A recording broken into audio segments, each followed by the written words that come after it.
The more feedback you can provide to your users, the better they will be able to use your Excel workbooks. One great way to provide feedback is to generate custom message boxes that derive their contents from the user's choices. In this example, I'll assume that Two Trees has set up a computer terminal that their customers can use to find quantity discount rates. So this is the form, and now I'll press Alt F11 to show you the code behind it. There are several different segments within this subroutine, so I'll just walk you through them briefly. First, I declare all of my variables, the various strings and numbers that I'm going to be using. And then I turn on error handling. Basically, I say that if there is an error, go to the line labeled handler. That line is here at the bottom. And for simplicity, I assumed that most errors would occur from a user entering a non-numerical value. So that is what I have my message handler set up for. Going back to the top, right after I turn on error handling, I define the values for two strings. Part 1 says the discount for quantities of and ends.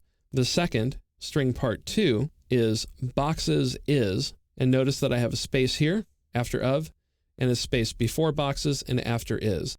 I do that so that when I combine those two strings with several other values that I'll get, everything looks right. In other words, the words and numbers aren't running together. Next, I define string no discount, which simply says there's no discount for quantities of less than 5 boxes.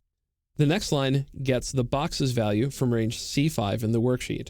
And if we flip back very quickly, pressing Alt F11, you'll see that C5 is where I tell the user to write the number. Then I make a decision using the select case statement based on the value that is entered into cell C5. In the case the user wants to buy or find the discount on more than 100 boxes, it's 30, more than 50 is 25, and so on. So I have all of these case is statements, a case else statement used as a catch-all, and then end select to close out the routine. After I've made those decisions, I have enough information to create a dialog box for the user. I use an if-then-else statement to determine how to create that message for them. So, string full message, that is going to be the string that I display in the message box, will be composed of if the discount is more than 0, string part 1, which is the discount for quantities of, and stops. And then you'll see the ampersand, or the and sign. The and sign is the operator that you use to concatenate or combine two separate strings. You can also combine strings with numbers, as I do here, with boxes, which is the number that the user enters into cell C5. So I have string 1, and then I concatenate that, or combine it, with the number of boxes, concatenate that with string part 2, concatenate that with the discount, which I found from the select case statement.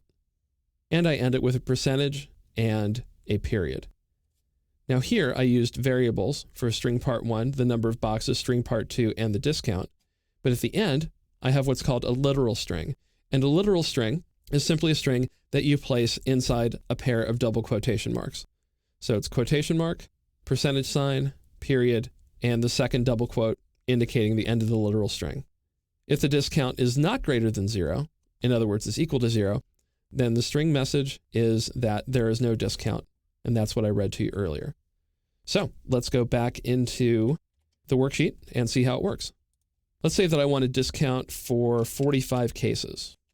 Press enter, and I click the find discount button, and I find that the discount for quantities of 45 boxes is 20%. If I type in 3, I see that there is no discount for quantities of less than 5 boxes. And because I have error handling turned on, if I were to ask for E boxes, when I press find discount, the error handler kicks in and I'm asked to enter a number into the shaded cell. Providing useful feedback to your workbook's users helps them interact with your workbooks effectively.